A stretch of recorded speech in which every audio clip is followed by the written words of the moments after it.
une vidéo sur la nomenclature des anions monoatomiques et des groupements en insistant sur leur valence.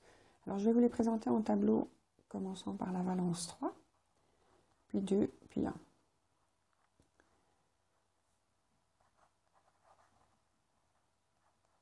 Alors, pourquoi je les présente dans cet ordre-là?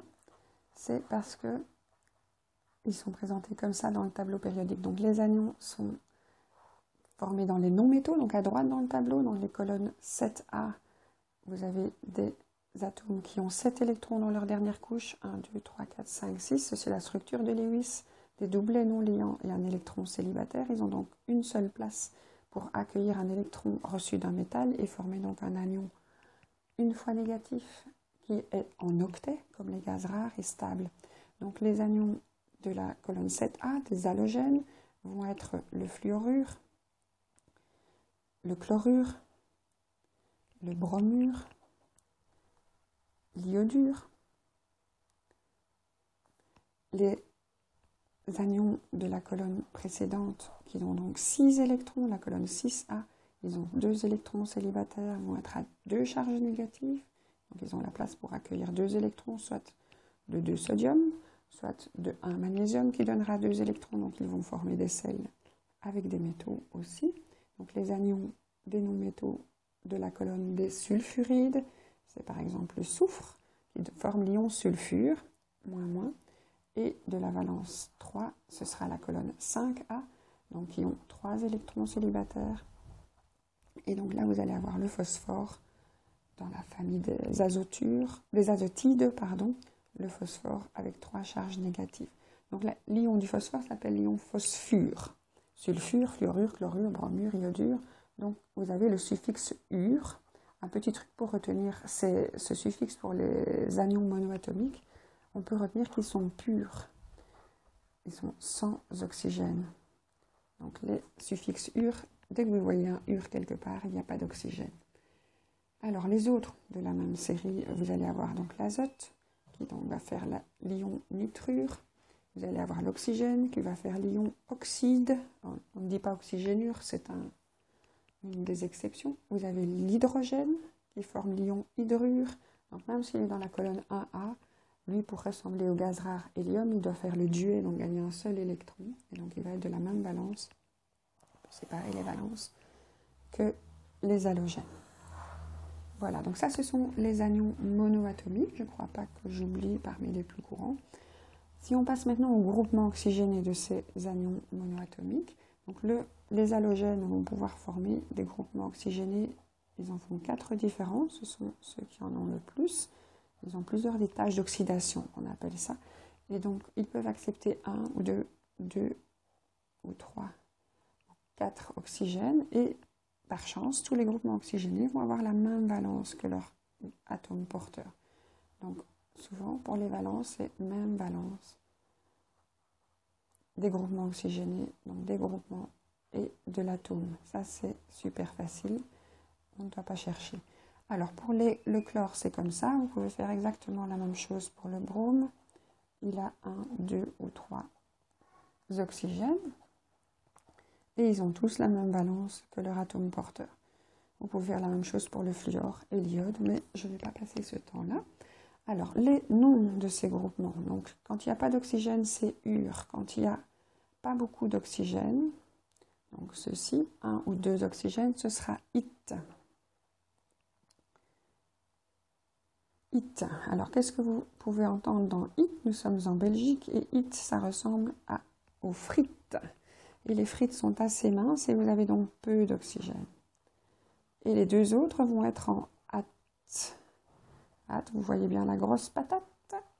Nous sommes toujours en Belgique, gros producteurs de patates. Donc, eux ont beaucoup d'oxygène. Alors, quand vous en avez très peu, vous allez avoir des hypos.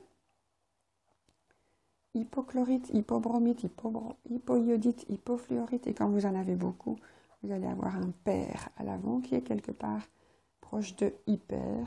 Je crois que ça vient de là. Donc, mais c'est pas hyper qu'on dit, c'est pair. Le truc étant hyper. Voilà, donc vous avez le chlorure pur sans oxygène, l'hypochlorite, très peu d'oxygène, donc ça ressemble à une frite, hypochlorite, le chlorite qui a peu d'oxygène, le chlorate qui en a plus, qui est plus une patate, et le perchlorate qui est très gros. Vous avez la même chose pour le brome et pour l'iode, donc l'iodure, l'hypoiodite, l'iodite, le iodate et le periodate. Donc un atome qui fait de la nomenclature assez proche, c'est le permanganate. Donc le manganèse n'est pas un halogène, mais il forme un anion de la même valence et du même genre de nom à 4 oxygènes que cela. Donc les frites simples vont être à 2 oxygènes et les patates simples vont être à 3 oxygènes. Il y aura des exceptions, mais la plupart sont comme ça. Et donc les patates sont à 4 oxygènes. Alors, on retrouvera donc parmi tous ces atomes oxygénés, frites et patates, ceux-là. Donc, on va en trouver aussi qui n'ont pas la bonne valence. Donc, les exceptions à cette règle de la même valence que le groupement, vous allez trouver ici le nitrite, qui n'a pas la même valence que son atome porteur, et le nitrate, qui n'a pas la même valence que son atome porteur, mais il suit la règle des hits, des frites à 2 oxygènes. Donc, valence différente entre le groupement et l'atome. Donc ça, c'est embêtant, il faut le retenir. Il y en a d'autres qui sont comme ça. Il y a le carbone qui a une autre valence que son atome. Donc le carbone, il forme le carbonate. Le carbonate a une valence différente de l'atome porteur. Le carbone a une valence de 4 et le carbonate a une valence de 2.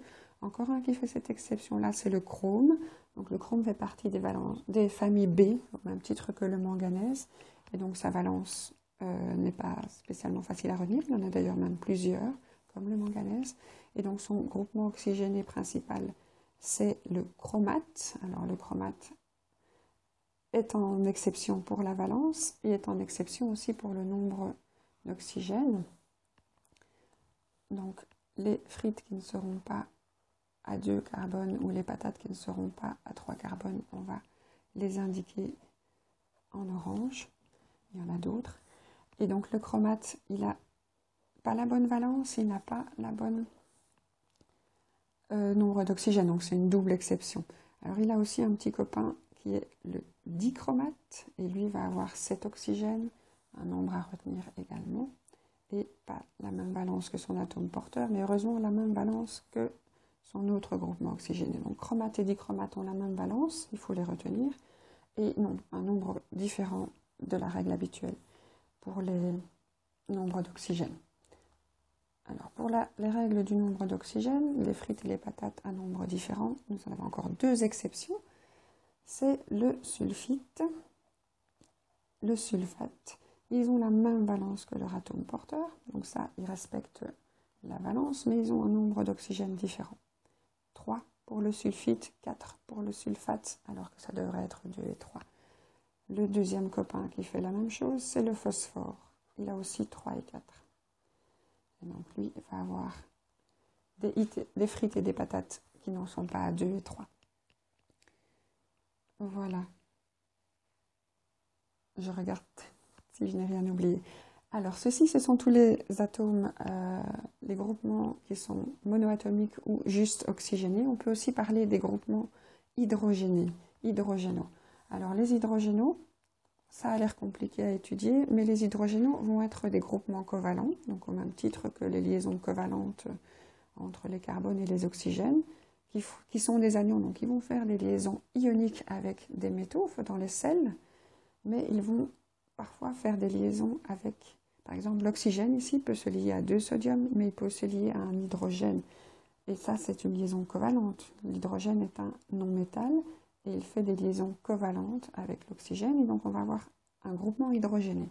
Alors, celui-ci est très connu, c'est l'hydroxyde. Alors, quand un atome lie un hydrogène, l'hydrogène lui prend une place, un électron célibataire, et donc, il n'en a plus qu'un. Donc, de libre pour faire une liaison ionique. Donc le groupement hydrogéné de l'oxygène est l'hydroxyde. On peut faire la même chose avec le soufre. Le groupement hydrogéné du soufre, l'hydrogénosulfure, a un hydrogène. La même chose avec le sulfite. L'hydrogénosulfite a un hydrogène. L'hydrogénosulfate a un hydrogène et une charge moins. Donc on peut faire des hydrogénos avec tous les groupements de valence 2. Parce que lorsqu'ils lient un hydrogène, ils occupent une de leurs charges moins, il leur en reste une. Si on faisait des hydrogénos avec les groupements de valence 1 déjà, il n'aurait plus de charge, et dans ce cas-là, ce ne sont plus des groupements chargés, ce ne sont plus des anions, ça devient des acides. Donc on n'aurait jamais d'hydrogénos avec des groupements de valence 1. Des hydrogénos uniquement avec les groupements de valence 2. Donc ici, je dois encore vous mettre l'hydrogénochromate à valence 1. Quand il est hydrogéno, l'hydrogénodichromate qui devient à valence 1. Et vous imaginez que ceux à valence 3 vont pouvoir aussi capturer des hydrogènes. Donc le phosphite peut devenir de l'hydrogénophosphite. Une de ses charges moins est occupée par un hydrogène, par liaison covalente, ça forme un groupement. Et il lui reste 2 charges et il peut faire le dihydrogéno. Et donc ne plus avoir qu'une seule charge. Voilà. Pareil pour le phosphate, à 3 charges, il gagne un hydrogène, il n'a plus que 2 charges puisqu'il a une place occupée. Si sa deuxième place est occupée par un hydrogène, il n'a plus qu'une place. Et donc le dihydrogéno n'a plus qu'une seule charge.